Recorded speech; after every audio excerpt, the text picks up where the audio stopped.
Welcome to Shift, everybody. If you're new with us, we would love it if you would scan this QR code and fill out the Connect card to get some free Opus coffee. And I bet you're thinking to yourself, I would really enjoy it if I could enjoy that cup of coffee with someone to talk about Shift. Well, guess what? You totally can. When you scan the QR code, click the Coffee with Joe section, and you can do just that. So you can ask any and all questions you want to know about Shift. Our next student groups are today at 4:30 for the middle school and 5 o'clock for the high schoolers. If you'd like to know more or where they're meeting, please visit the welcome area after service. Our greeter can give you all that fun information. Easter is right around the corner, and we're preparing for the craziness that is that Sunday. We'll need extra everything, and this year, we're adding a car shuttle service to help with overflow parking. So if you're willing and able, scan this QR code and click all the options that you're interested in on the Easter volunteer form. And that's all for today, so let's jump into the final week of Taboo. It's good to be back in person. I miss seeing all of you beautiful humans every week, and a lot has happened since we've been apart. And to be honest, I wasn't exactly sure how to wrap this series up, because the whole series is talking about hard things, and there's just been a ton, and I didn't necessarily know how to kind of approach it. I don't want to add to all the negativity, right? But I also don't want to ignore it. I want to be encouraging and uplifting and empowering while still addressing the evils of our day. There was the Super Bowl. We had the Super Bowl, right? And the insane conspiracy theory that Taylor Swift was a government plant being somehow being used to help the Kansas City Chiefs win the Super Bowl, even though they had already won it a couple of times. And somehow, because of that Super Bowl win, they were going to sway public opinion towards Joe Biden. If you had told me a year ago that MAGA would be upset because a straight white football player was dating a straight white country pop star, I would have laughed. But here we are, right? Then you've got He Gets Us. The He Gets Us ads. Yeah, go ahead. There you go. And this was one of the few times that I've ever seen Christian nationalists and woke liberals hating the same thing at the exact same time. My biggest problem with these ads, beside the $14 million spin on them that could have been used to do some real good, is that you don't get to showcase this kind of sacrificial love that follows in the footsteps of Jesus and donate tens of millions of dollars to anti-LGBTQ policies and work to eliminate life-saving medical care for queer people and women folk. Add to this the insanity of the extreme right of the church, preachers like Mark Driscoll tweeting this out only to be retweeted by MAGA worship pastor Sean Foyt. Go ahead and show that next one. Jesus washed Judas's feet and still sent him to hell. Oh my gosh. Mark's version of Jesus and the gospel are a heretical view held by a loud and dying minority. And I am more convinced than ever that we do not have Christianities, or we don't have Christianity, we have Christianities, plural. We are seeing a larger and larger schism within the church, not just into denominations, but into different religions. Because that guy and myself, we do not worship the same God. These are two different religions. Then you have Christian nationalists saying the quiet part out loud at this last CPAC. Can you go ahead? I just wanted to say, look, welcome to the end of democracy. We're here to overthrow it completely. We didn't get all the way there on January 6th, but we will endeavor to get rid of it and replace it with this right here. We'll replace it with this right here. Amen. That's right, because all glory is not to government, all glory to God.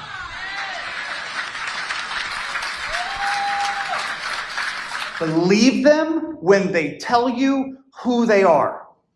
They are the American Taliban. And I am not over-exaggerating when I say they are working behind the scenes to end our democracy and build the next Holy Roman Empire. It is an evil, abhorrent bastardization of the faith of Jesus and the single greatest threat to our democracy. You've got the ongoing bombing and massacres taking place in Gaza, war crimes happening on live TV and being posted on social media. And I understand that this is a complex issue that goes back so many years. But as human rights activist and representative to the UN, Mohammed Safa has said, you cannot build a holy land for your children on the mass graves of other children. And the final thing that I'll mention, can you go ahead and show that picture? The final thing that I'll mention is the beating and murder of 16-year-old Nex Benedict. Nex was a non-binary student that had endured a year of bullying because of who they were. Nex said that 3 older students were bullying them and some of their friends, and in response, they threw water at these bullies, and these older students then proceeded to beat Nex up. Nex sustained head injuries. Nex's mom was called to the school only to find Nex bruised and bloodied. No ambulance was called, no police report filed.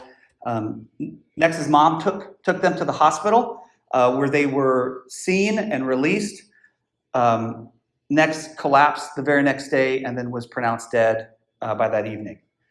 This is the same state where Oklahoma State Superintendent Ryan Waters recently made headlines because he invited right-wing bigot and trans terrorist Chaya Raichik to be part of his advisory board.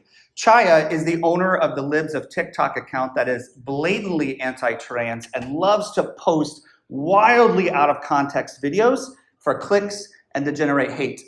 Chaya even went so far as to post a wildly out-of-context video of one of our Alachua County School Board meetings, and it generated so much attention that our own superintendent had to waste his time by making a statement about it. Every single hate preacher and politician working to further marginalize and oppress this already small minority of people has blood on their hands. Nex should be alive today. And before anybody comes at me for being divisive or trying to create this us versus them scenario, I didn't create this division. I'm not perpetrating this division, but you can be damn sure that I'm going to do my best to speak out against it and to work against it with everything that I am. Deep breath, right? Deep breath. And that was a lot. But that is the reality that we live in. The question that I wrestle with is, what do I do with all of that? How do I process through all of those things? And that's not all of it, right? So I didn't know what to do with it, so I just decided to sit in it. I didn't want to push past the anger. I didn't want to push past the sadness. I didn't want my heart to harden. So I had a friend tell me I have to let my heart rage, and I have to let it mourn and grieve and do all the things that it needs to do. And it was during that time where I was just kind of sitting in it that I remembered a conversation that I had during my small group. The small group that I'm part of, we meet on Wednesdays and at Zoom, and we're going through a book called Falling Upward by Richard Rohr. And I've read it a couple of times, but in that book, Father Rohr talks about the 2 halves of our lives. And the first half, one is driven by the ego, and one is led by the spirit. One is about undoing and conflict, and the other is about harmony and growth. One is about me, and the other is about us. And you can't get to the second half of life without going through the first half. And it was like a light bulb turned on for me. Every single one of these events that all happened in the past 2 weeks is about forgetting the truth of who we are. Each of the events are connected. Each of them at their core are about structuring and maintaining power around a certain group of people at all costs. Overturning an election and creating an authoritarian government to legislate imperial Christianity. It's about structuring power. Spending tens of millions of dollars on Super Bowl ads to rebrand Jesus. Structuring power. Demonizing certain students and people, all for the sake of structuring and maintaining power. And the only time you participate in that structuring is when you forget the truth. So to wrap up this year's Taboo, 2024, I think that the thing that I can do for us here is I want to remind everyone here in person and on the stream of what the truth is. And the truth is that we are all children of God, and there is no separation. There is nothing to defend and nothing to conquer. We are all made in and exist in an eternal love, divine love. To war and fight and claw for power is the way of evil. It is choosing the wide path that leads to destruction. And so to talk about this, I want to use probably one of my favorite and maybe one of the most profound parables taught by Jesus. It's the story of the prodigal child in Luke's account, chapter 15. And so we're just going to go right through that and stop as we go through it. So verse 11, we'll have it here on the screen for you.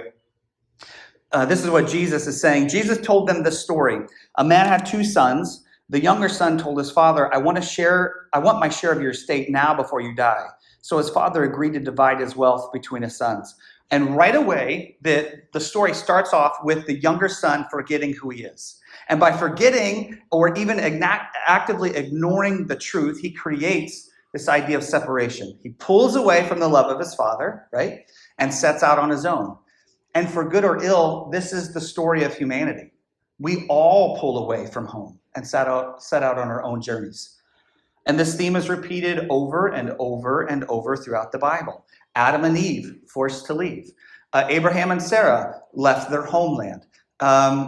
Moses leaving Egypt. Jonah fleeing Nineveh. Queen Esther, Ruth, Jesus, all the disciples, Paul, all had their journey away from home. And many times during our journeys, we seem to, it feels like you can't, that God's presence isn't there, right? Like all of a sudden God is no longer there, and then the fear of being abandoned creeps up.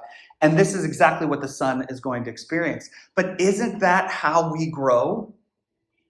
It's in the leaving that we discover the truth for ourselves. We can't take the truths from our parents or from our grandparents or elders or those who go before us until we understand that truth and make it our own. We can never live the life that we're meant to. It's in the leaving that we lose ourselves. And this often feels like a death of sorts. And I know some people will interpret this story or the behavior of the younger son as sinful. And you know what? Maybe they're right. However, this is all of our story. The son had to leave because the son could never discover who he was meant to be until he lost who he was. You don't expect a caterpillar to become a butterfly without its chrysalis. Jesus even talked about a kernel of wheat being planted so that it could produce a crop of more kernels. It is in the undoing that we are remade. Verse 13. A few days later, his son packed all his belongings and moved to a distant land, and there he wasted all his money in wild living. About the time his money ran out, a great famine swept over the land, and he began to starve. He persuaded a local farmer to hire him, and the man sent him into his fields to feed the pigs.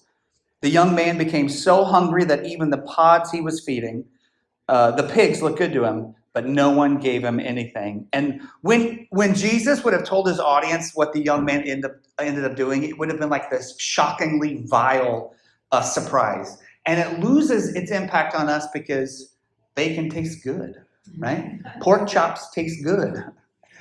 But what I need you to do is I need you to think about the thing that grosses you out the most. Okay? For me, it's snot. It's snot. I can't do snot. When the kids were little, I dealt with the sickness and the puking, and Tori took care of the snot. I have been puked on and pooped on more times than I care to count. But as long as I wasn't dealing with the snot, I was absolutely fine. So for me in this story, it would be like the younger son ends up working for a doctor's office and his sole job is wiping the nose of the sick people showing up. That's a big fat no. I would have starved. All right? That's it. But Jesus is showing them what can become of people when they forget who they are. This is the moment the son is going to feel abandoned. And all of us have felt that before. Leaving the safety of our first half of life faith, journeying out into the dark night of the soul to knowingly or unknowingly have our undoing. If you're in this space, in person or online, you know exactly what I'm talking about. Verse 17. When he finally came to his senses, the son, he said to himself, at home even the hired servants have food enough to spare, and I'm dying of hunger. I will go home to my father and say, Father, I've sinned against both heaven and you, and I'm no longer worthy of being called your son. Please take me on as your hired servant. So he turned home to his father, and while he was still a long way off, his father saw him coming. Filled with love and compassion, he ran to his son, embraced him, and kissed him. His son said to him, Father, I have sinned against both heaven and you. I'm no longer worthy of being called your son. But his father said to the servants, quick, bring the finest robe in the house and put it on him. Get a ring for his finger and sandals for his feet. And kill the calf we've been fattening. We must celebrate with a feast. And I love the fact in this story that the father just blows past the apology, doesn't even acknowledge it. He's just like, get the robe. He saw him, ran to him, embraced him, kissed him. Get him the robe, get him the sandals, get him the ring. We've got a party to celebrate. We've got stuff to celebrate, right? There's just no hesitation. Like the plan is in place. Kids showed up. Let's go. No divine, eternal punishment. Just insanely extravagant, over the top, ridiculous grace. And one of the most profound truths in the story, and one that many of us will never learn or accept, is that the separation the son felt from his father was an illusion. It was a lie. The son was never not his father's child. And the father never left the son. The son was guilty of forgetting or maybe even ignoring who he was, but that never changed or altered the truth. This story illustrates what salvation can truly be, leaving and undoing the ego-driven life to be reborn in our second spirit-led life. Learning to live fully in our God-healed humanity. And then comes the ego. Then comes the hate preachers and the politicians. Then comes the arranging of power and privilege. The older brother, out working on the back 40, hears about this party and angrily says, verse 29, all these years I've slaved for you and never once refused to do a single thing you told me to do. And in all that time, you've never given me even a young goat for a feast with my friends. Yet when this son of yours comes back after squandering your money on prostitutes, you celebrate by killing the fattened calf. And he's not wrong, right? Like he's not wrong. But that's the thing that our first half of life faith can never understand about grace. Grace isn't fair. It's not fair. It can't be fair. Grace doesn't wash the feet of Judas and then toss him into hell forever, right? Grace doesn't center power around the majority culture and then claim persecution when it's held accountable for its horrible behaviors. The older brother refuses to come to the party because it's not fair. He refuses to stop being driven by his ego. He refuses to believe that not only is power and position not being centered around him, but he can't possibly fathom that in this Jesus kingdom, there is no power or position to be had. If anything, it's flipped upside down, where the first will be last and the servant is the master. He chose resistance over growth. And the path of resistance is the one most often chosen in religion. Most of us refuse to mature spiritually. And then we accuse those that do of leaving the church or going down a slippery slope. Our colleges, our seminaries are filled with people that teach that the first half of life faith is faith. And those people become pastors and leaders and then teach their congregations the same thing. We have churches filled and Christian institutions filled and pipelines full of people being just shot straight into the government that are filled with these first half of life Christians that are fighting tooth and nail in these utterly insane and wasteful culture wars.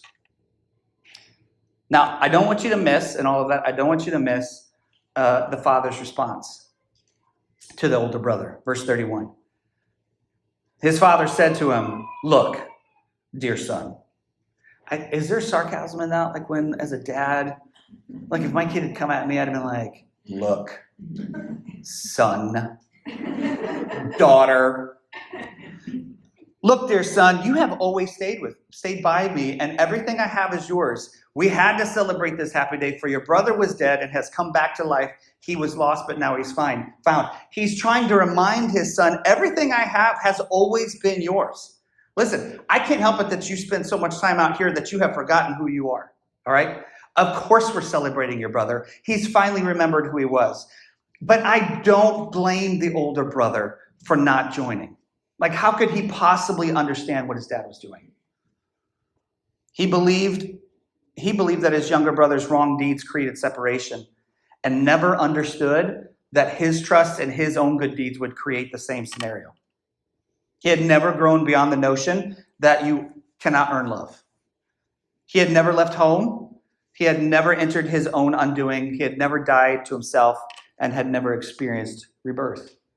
Notice that the party never stopped. It kept on rolling.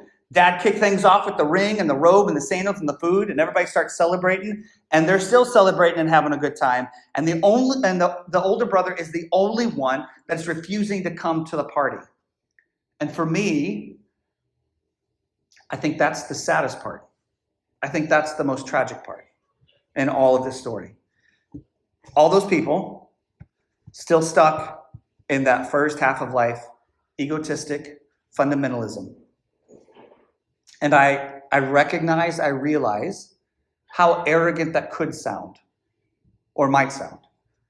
But I can assure you that it's not, because I remember how angry and isolating it is to be there. And my heart hurts for our siblings that refuse to come to the celebration, and they just stand on the outside looking in, all alone with that feeling of superiority, missing out on all the beauty that the Father has for them. All those politicians and hate preachers and violence toward the other that we talked about in the beginning is rooted in and grows out of this first half of life, ego-driven faith system. It's all about power and taking and conquering. It's about centering the world around you and building your personal empire, your importance. And the one thing that the first half of life will never teach you is power can never save. It can only enslave. I lived most of my life as the older brother. My worth was found in what I did, which meant if I had to sacrifice everything or everyone, I would do so. Because my achievements, my good deeds, they earned my place, they earned the love that I felt. And it was a hard way to live. You can ask my wife, Tori, how fun that was. Years ago, we honestly unknowingly entered our season of undoing. And that began the long process, and it is a long process of dying to ourselves. And I think that process never truly ends. It is a lifetime cycle of death, resurrection, rebirth. Death, resurrection, rebirth. And I'm so thankful for that. Like the people that we love, I don't know that we would have met them had we not done that, right? Without it. We would have never found our tribe without that undoing. Shift would not exist as it does right now without that undoing. The past 2 years, we've said it 1 million times, we'll say it 1 million more. The past 2 years, we have given over 500 hours of community service outside the walls of a building because of that undoing. Shift has been a part of and helped create so many things in Gainesville because of that lifelong process. The one that's closest to my heart is the Pride student meetups. I help lead a once-a-month gathering for queer and questioning and ally students at the Pride Center. It's the fourth Friday of the month, if anybody needs to know. And for 2 hours, these students, these kids, and they are kids, they're not topics to debate, can just let the worries of the world fall away and just be kids. This past week, we had our February gathering, and for whatever reason, you just never know. It's like hit or miss. This particular one just happened to be like a really small smaller gathering. Normally there's a ton of kids. This one, for whatever reason, it was just a few. And but we did have one student that attended for the first time. We will call that student Stephen. Stephen was very shy and very closed off at first, so much so that Stephen's dad sat with them while, we did the whole game. Like, we have, like, the first 30 minutes are just like fun games that Theater Connect, which is another awesome organization, they put on. But little by little, Stephen's dad left, and Stephen opened up more and started talking more. And by the end of the 2 hours, you would have never known that Stephen was the newbie, right? It was great. And as we were kind of cleaning up and getting ready to leave, Stephen stopped all of us that were there and said, "This is the longest I have talked or hung out with people in my age group ever. And I want to thank you for making me feel so welcome." Stephen is 15. Now, maybe you can make the argument that student group would have eventually started without Shift, or without Shift allowing me the ability to help lead that. I think you can make that argument. But you cannot argue that student group would not exist the way that it does without Shift, without the process of dying and the undoing and the rebirth that we have collectively gone through. If we never accomplish anything else, our undoing and our rebirth helped create a space for a young queer person named Stephen to have a place to belong for the first time in their life. And to me, that is worth more than all of the buildings and salaries and titles and accolades. That is what this process that Jesus so profoundly talks about in this parable produces in the world. When we give up our lust for power and position, when we die to what our ego so deeply desires, when we crucify all the old ways of life to our cross, we are undone and remade, reborn into the image of divine love. And we are reminded of the truth our souls already know, that there is nothing in all creation, neither seen or unseen, nothing above the earth or below the earth, that has the power to separate you from the eternal love of God.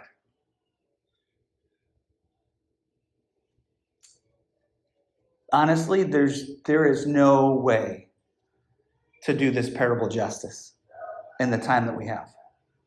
I could spend months digging through this and still not scratch the surface of its wisdom. And so my question that I have to ask, that I asked at the beginning, is what do I do with all of that? How do I process what I've just heard? And I think the answer is the same answer I had then, is sit in it. Feel what you're feeling. Allow yourself to have sadness and rage and heartbreak and joy and love and celebration. My hope is not that you walk away with concrete certainty or answers, but that you walk away choosing to live as Christ intended, choosing to go through the difficult work of your undoing, choosing to be remade in that undoing, and to experience the life-giving love that has always been there. So if you're new with us, we end each week with a time of reflection, and we do that so that we can give you just a moment to feel what you're feeling, to listen to your body, to hear what the Spirit is saying. And so the band, they come back up and they start to play quietly so that it's not an awkward silence. The lights kind of go down a little bit, although we got all this amazing natural light. It's a little bit better. And I will ask some questions to help guide that process, and then I will pray for all of us. And once I pray, there will be a few moments afterwards, kind of a quiet time for anybody that wants to participate in communion. Those little cups there, for us, communion is a weekly reminder of Jesus' life, teaching, death, and resurrection. And for us today, I think it's a reminder of that insanely extravagant grace that leads us into that second half of life, that process of undoing and redoing and rebirth. So the first question I have for you today is this: what emotions or feelings came to the surface today? And what are they trying to say to you?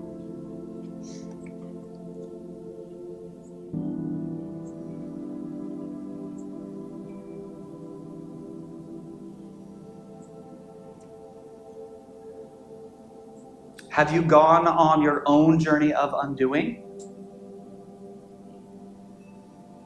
What did you learn from that? And if you have not, what keeps you from taking that risk?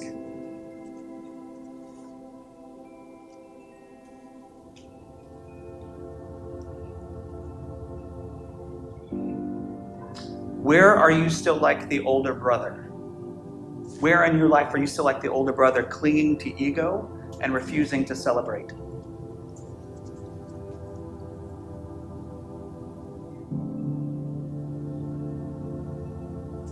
What would it look like for you to fully let go of all of that stuff and then fully live in the truth of God's love? Let's pray. God of the prodigal child, thank you for your overwhelming love. Thank you for grace beyond grace. I pray that each and every person here and online learns to fully embrace the truth of who we are, your children.